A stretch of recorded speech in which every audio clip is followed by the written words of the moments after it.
வணக்கம் உறவுகளே, நான் உங்கள் எழுத்தாளன் கா. பிரபு தமிழன் பேசுகிறேன்.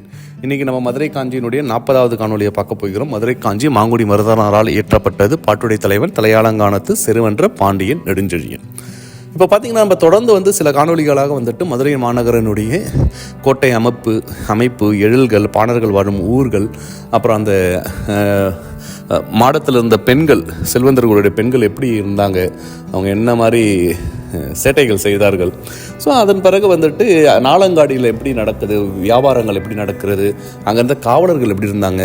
ஸோ இதை மாதிரி தொடர்ச்சியாக நம்ம அதுக்கப்புறம் கோவில்கள், விழாக்கள், இந்த கொடிகள், கோவில்கள், அமனப்பள்ளி, அப்புறம் நம்மளுடைய பௌத்தப்பள்ளி, சமணப்பள்ளி, இந்த தொடர்ச்சியாக இருக்கும்போது இப்போ அரங்குறும் அவை பார்த்தோம்.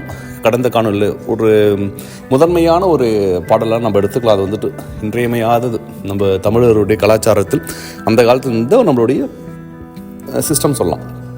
அந்த மாதிரி சரி, வாங்க நம்ம இன்றைக்கி என்ன காணொலி பார்க்க போகிறோம் பார்த்தோன்னா தலைப்பு காவிதி மாக்கள். வரிகள் 493 499 வரைக்குங்க.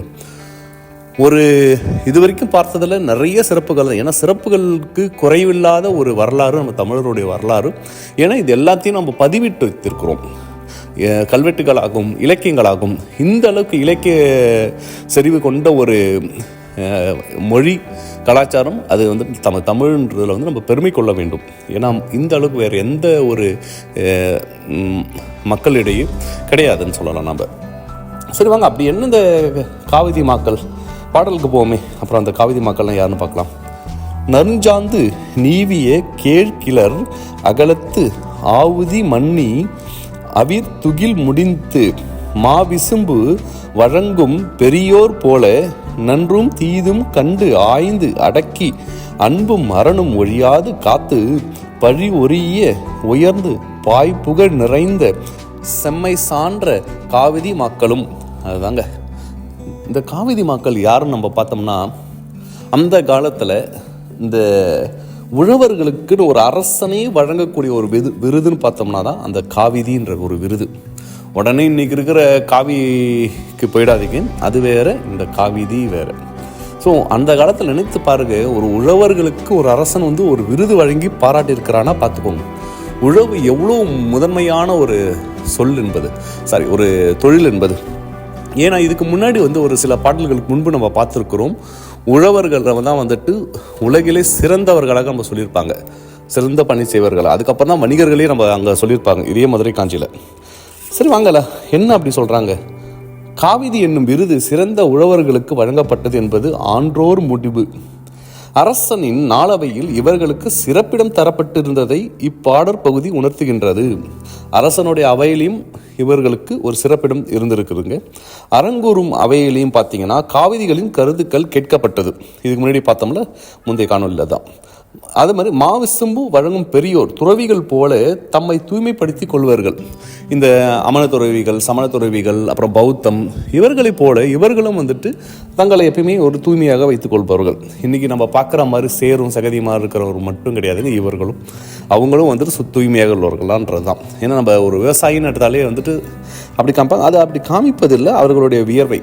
அதை தான் நம்ம இன்று நம்ம சாப்பிடுகிறோம். நம்ம உண்ணும் உணவு அவர்கள் குருதி அப்படி சொல்லலாம். தூய ஆடை உடித்து இருப்பர், மார்பில் சந்தனம் பூசி இருப்பார்கள். காவிதிகளும் அப்பெரியோர் போன்ற கோலம் கொண்டு இருந்தார்கள். நன்றும் தீதும் கண்டறிந்து அடக்கத்துடன் இவர்கள் வாழ்ந்தனர். பிறரிடம் அன்பை பொழிவதோடு நன்னிலையில் அறநெறியையும் பூண்டு மற்றவர்களையும் அறநெறியில் ஒழுக்க பணித்து காத்து வாழ்ந்தனர். பழிவாரா வண்ணம் தம்மை பாதுகாத்து கொண்டனர். மேலான புகழோடு சிறப்பாகவும் செம்மையாகவும் வாழ்ந்து வந்தனர் காவிதி மக்கள் என்னும் உழவர்கள். ஒரு உழவர்களுக்கு அழகாக கொடுத்துருக்குறாங்க பாருங்கள். இன்றைக்கி நம்ம சொன்னோம்னா என்ன சொல்லுவாங்க, ஒரு 2 வரியில் சொல்லி விட்ருவாங்க, பசங்களும் சரி நாமும் உழவர்கள் என்றால். ஆனால் அந்த உழவர்கள் 2 வரியில் அவங்க செய்த தொழிலை மட்டும் தான் சொல்லுவோம் நம்ம. ஆனால் அவர்கள் எப்படி வாழ்ந்தார்கள், எப்படி சிறப்புற்று இருந்தார்கள், அவர்களுக்கான தகுதிகள் என்ன இருந்ததுன்றதையும் சொல்கிறாங்க. கூடுதலாக ஒரு அரசனுடைய அவையில் அவங்களுக்கு சிறந்த ஒரு இடம் இருந்திருக்கு எப்பயுமே தினம். அதை விட அந்த அரங்கூறும் அவையில், அதான் நீதிமன்றம், முறை மன்றம் வச்சுக்கோங்களா. அப்போ முறையீடும் மன்றத்திலையும் இவர்களுடைய ஒரு கருத்து கேட்கப்பட்டுள்ளது. அந்த அளவுக்கு ஒரு சிறந்த ஒரு நிலையில் இருந்தார்கள் இந்த உழவர்கள்.